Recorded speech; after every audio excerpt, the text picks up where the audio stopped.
Thanks everyone, and I know I get the worst spot last shift of the last day, last session. We'll make this nice and quick. I'm going to talk to you today about a lot of bringing together a lot of the things that we've talked about already, and hopefully some things that you've seen today through and yesterday through the various presentations that are here.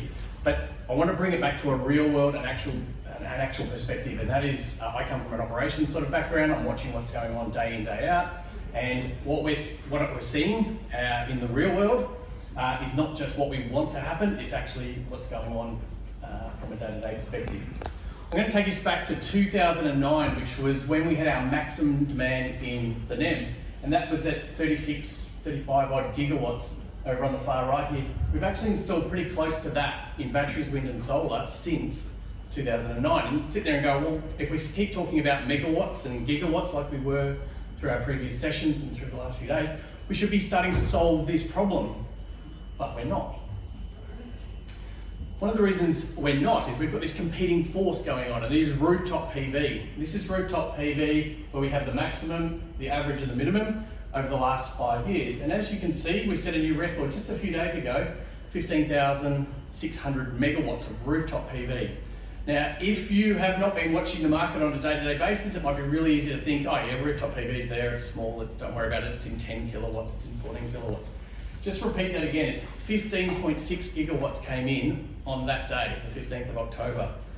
On that particular day, we had minimum demand. It was really eking out that duck curve, and the prices were incredibly low. These are the realities that we deal with on a day-to-day basis.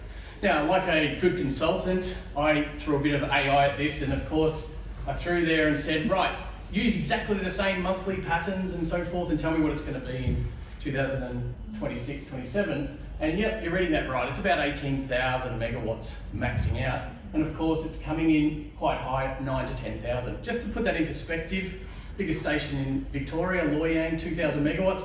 What we're saying is we're going to turn on and off a Loy Yang, 5 of those each day in the middle of our day on average.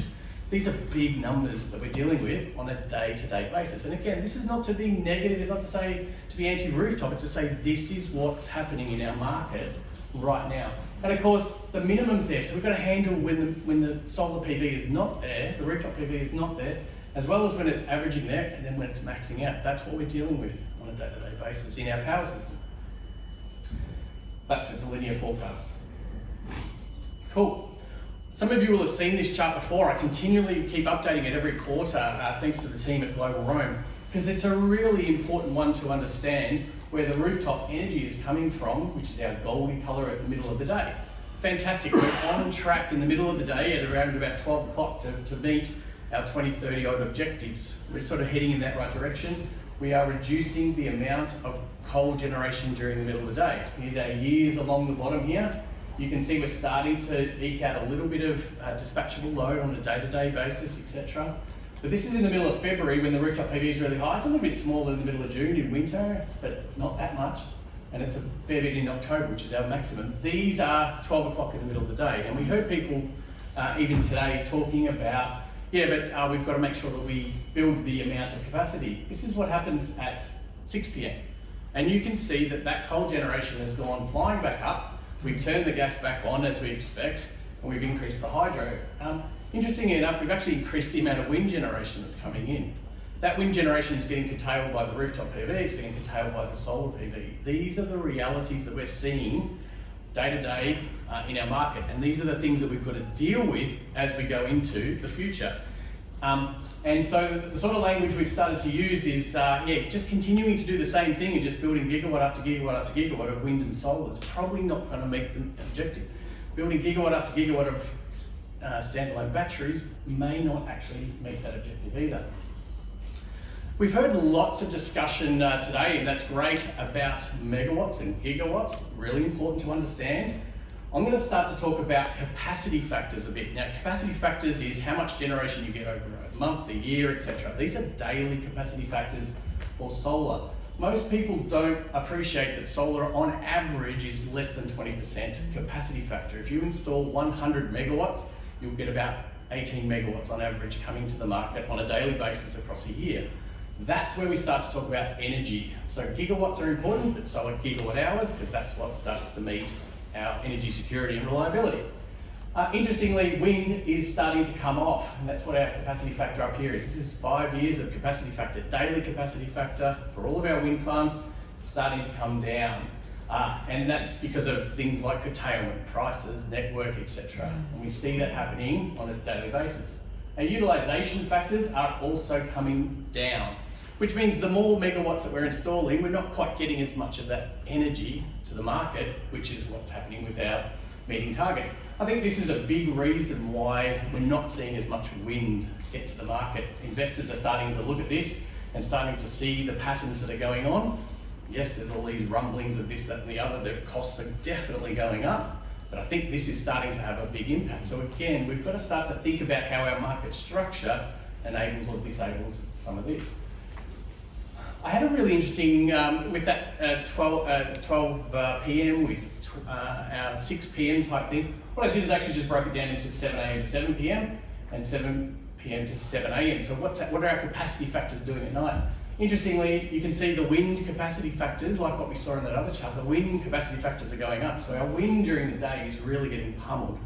And our solar is also still coming down through the middle of the day. And a lot of people, when they do their assessments, they look at this number up here in the middle of the day, but the one I had before, which is the entire day, that's the really important one. So you're sitting there going, well, if we install this wind and the solar, and we can do it for batteries as well, this is what's going on, though, with coal. And so again, if we replace 100 megawatts of coal with 100 megawatts of wind and solar, if we're not talking about capacity factors, we're kind of not genuinely in the mix there. We're certainly seeing capacity factors coming down a bit in Victoria, 7 a.m. to 7 p.m, middle of the day, that kind of makes sense. We're seeing them overnight hold fast. Black coal, we're seeing quite stable. I was actually quite surprised when I checked this number a fair bit. It's actually holding quite steady during the middle of the day, which I was a bit surprised about, which is probably a little bit to do with the hitting minimum generations and so forth.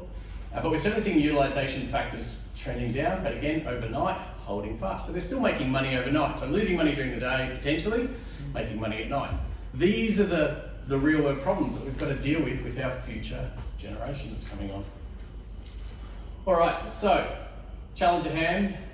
Lots of cheap energy at the wrong time. We heard that earlier in one of the statements.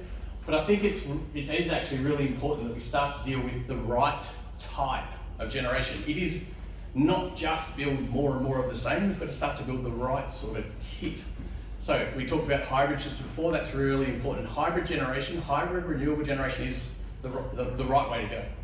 And so we're starting to see that come through on the CIS, although I must admit I was a bit surprised to see a standalone solar farm get CIS approval, given what we're seeing up here. That surprised me.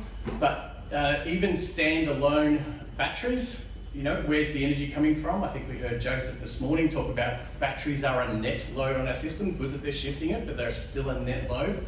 We still need energy coming in. So renewable hybridization is absolutely the best and really the only path to survival over the long term. Coupling them together is going to work okay. We really need to start hybridizing it.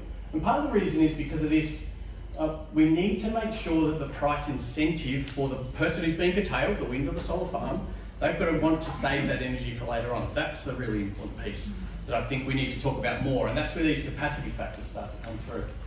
Now there's a really interesting, sorry about the order there, there is a really interesting case in the WEM, which we had a bit to do with Cunderdin, 100 megawatt solar farm with a BESS, as well as the Merredin solar farm. Now I've spent the last little while having a look at the half-hourly traces for both and so forth. And if you look at Merredin, it's generated more megawatt hours, and you go, oh, fantastic, what a better site.